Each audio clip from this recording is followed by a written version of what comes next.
of the 2023 general elections in Nigeria, the Inspector General of Police, Usman Alkali Baba, has enjoined all citizens to shun vote buying, vote selling, hate speech, misinformation and disinformation, snatching of ballot boxes and other criminal acts, as the force and other security agencies will leave no stone unturned in ensuring that all violators of extant laws, most especially the Electoral Act of 2022 as amended, are brought to book. The IGP also ordered the restriction of vehicular movement across the country with the inclusion of security aids and escorts from accompanying their principals and politicians to polling booths and collation centers during the elections. He explained that the move became necessary so as to ensure a secure environment for the 2023 elections and the management of law and order. Joining us now from the state headquarters, Ikeja, Lagos, for a chat on the Nigerian police security deployment for tomorrow's election, especially in Lagos, is Oludotun Odubana, Assistant Commissioner of Police in charge of Operations, Lagos. Good morning and welcome to the morning show. Good morning, Lagosians. I'm honored to be here this morning.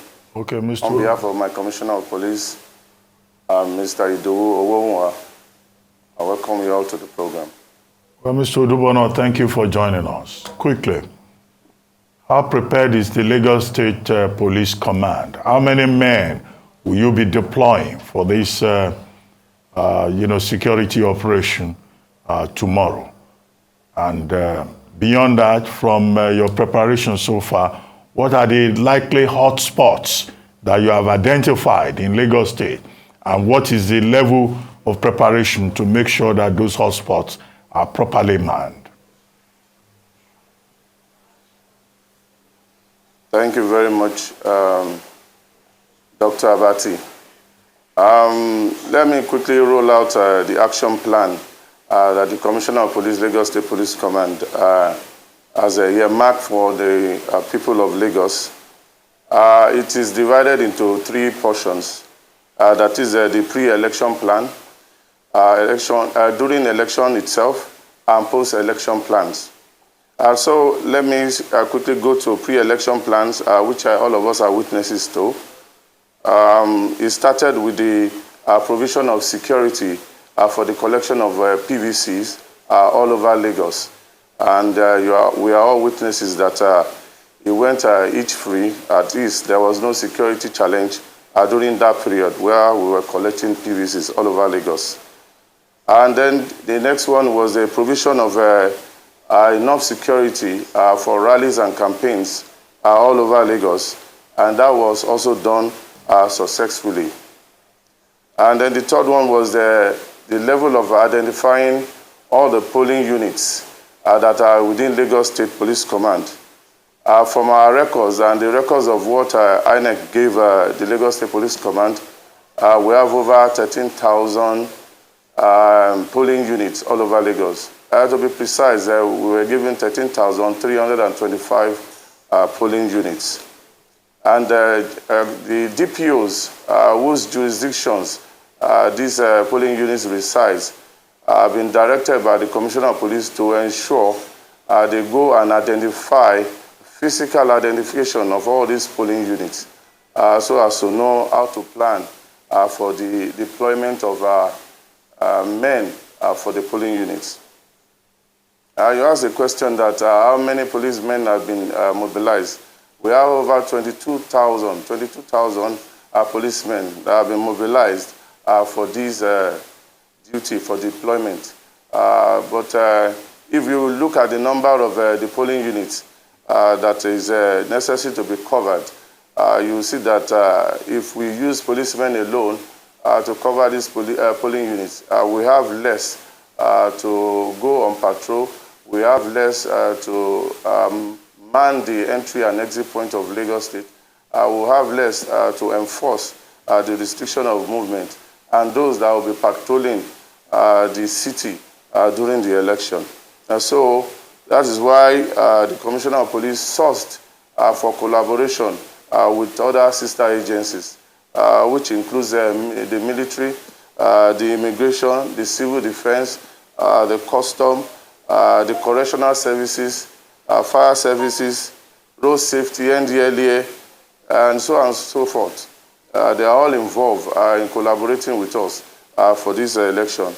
You will notice that I mentioned only federal government security agencies, because these are the only people saddled with the protection and monitoring of elections for the nation. And so after that, we have had trainings with the INEC. INEC officials, with all security agencies, they have come. We have had trainings before this election to see what is expected of the security agencies during this election. And then we went on to, the Commissioner of Police went on to organizing a workshop for all stakeholders that are involved in the elections.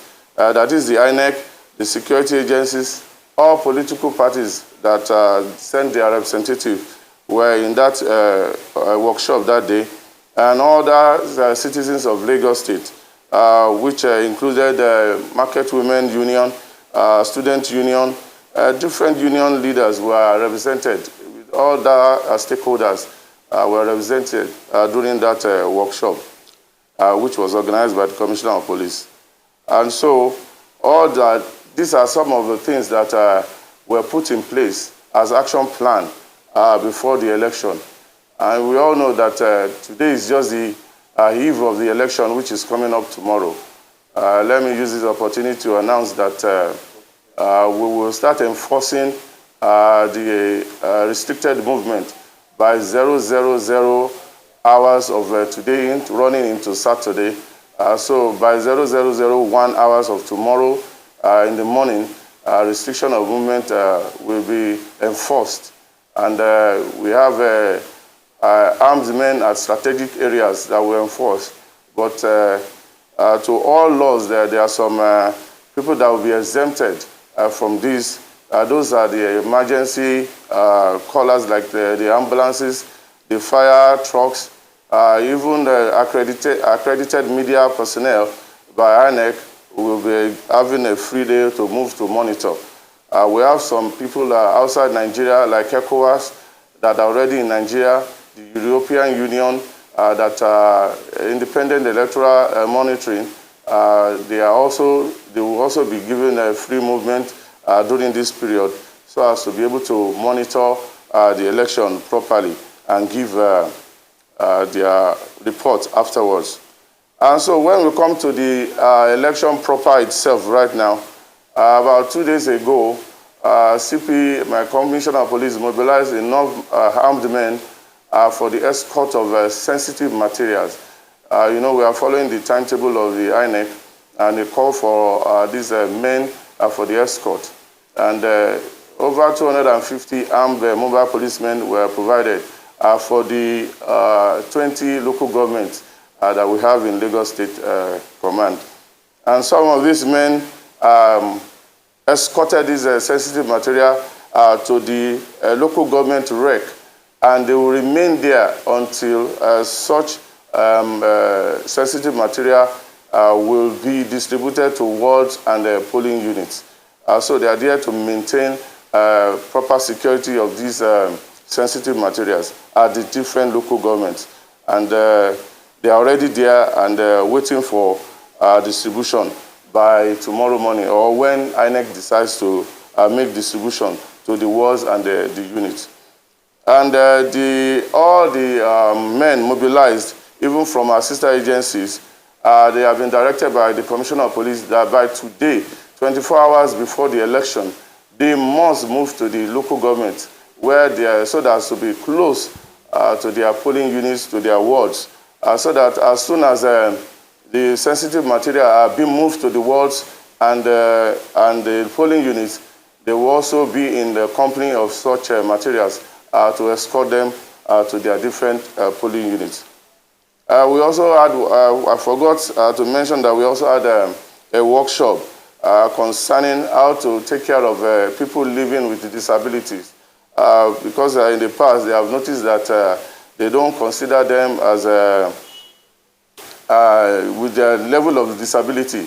that they are disenfranchised because they don't have the ability to, struggle with people on queues and the rest.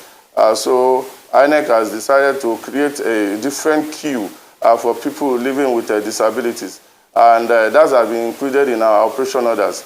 And policemen that are mandated for these election duties has also been instructed and ordered to ensure that they watch over such queue that is meant for people living with disabilities so that they will not be disenfranchised.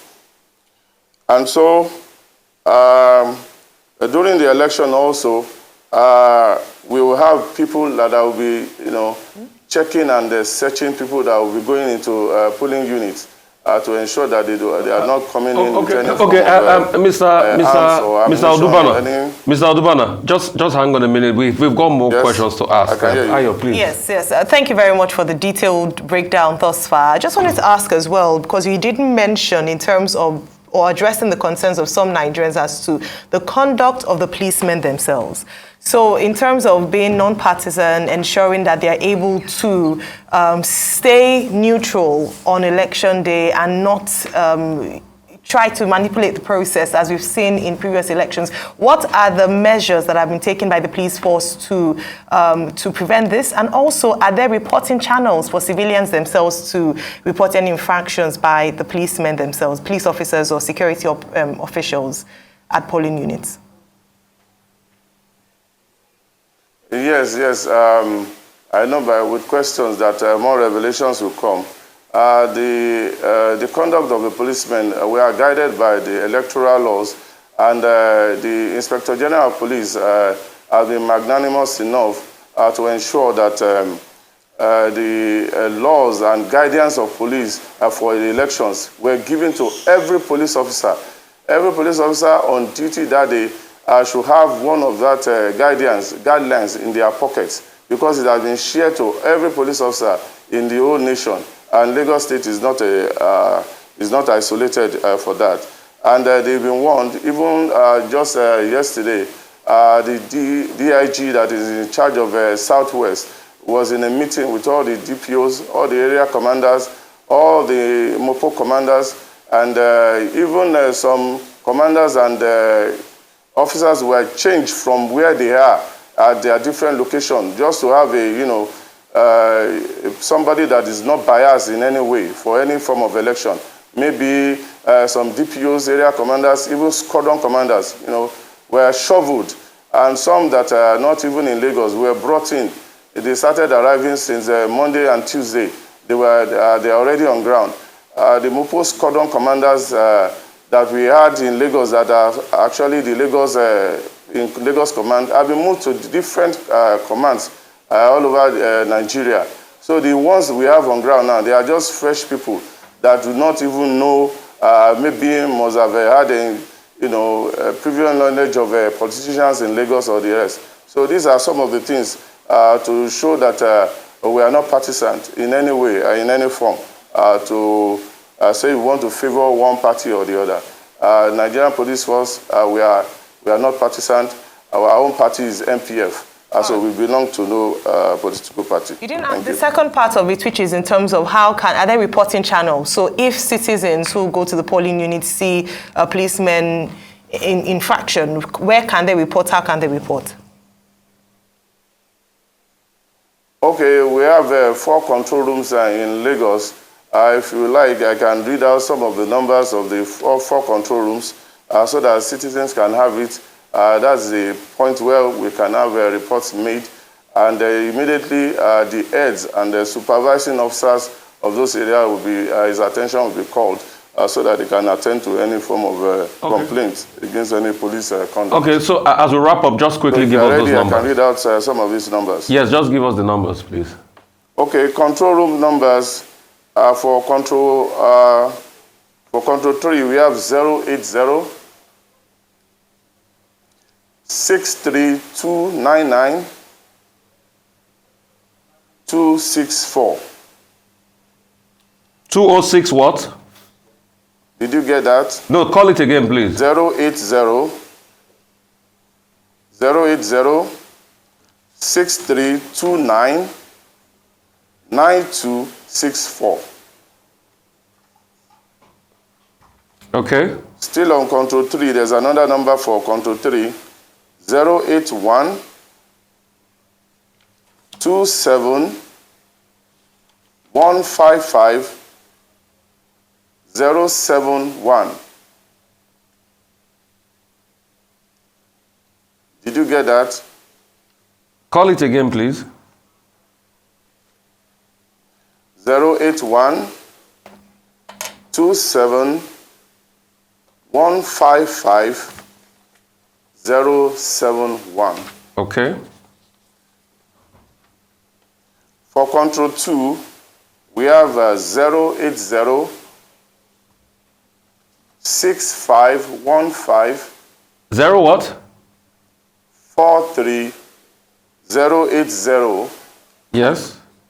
6515 4338. Okay. That's for the second control room. The third control room, we have 081 2715 5150. Did you get that, or you want it repeated? Please repeat. 081 2715 5150. So the last control room number is 080 3934 4870. Okay. 080 3934 4870. Okay, sir. Thank you so much. Well, Mr. Odubana. So these are the 4 control rooms number that we have in Lagos State Police Command. And immediately you call any of these numbers, you make your complaint, they will know the supervising officer within the area that you have complained, and it will be attended to very quickly. Mr. Odubana, you said these are numbers for the Lagos Police Command. You said these are numbers for the Lagos Police Command. Sir. But I recall that before now, the police headquarters had announced Police Rescue Me. That if you just type Police Rescue Me on your phone, on your mobile phone, help will come your way. Is the Lagos State Police Command also following that Police Rescue Me, or you are disregarding that? You are relying only on your own numbers? No, we are not disregarding that. We also have a room that is the ICT room that is connected to that. But I don't know how many people will have access to that. If they have access to that, we can be reached through that also. I'm just giving basic numbers that every market woman, every person on the street can easily reach. Because with that one, you need data, you need to be connected to internet for you to be able to do that. So in case you cannot be connected to internet, these are just numbers that you can reach very quickly, sir. Okay, thank you very much, Mr. Odubana, for joining us on the morning show.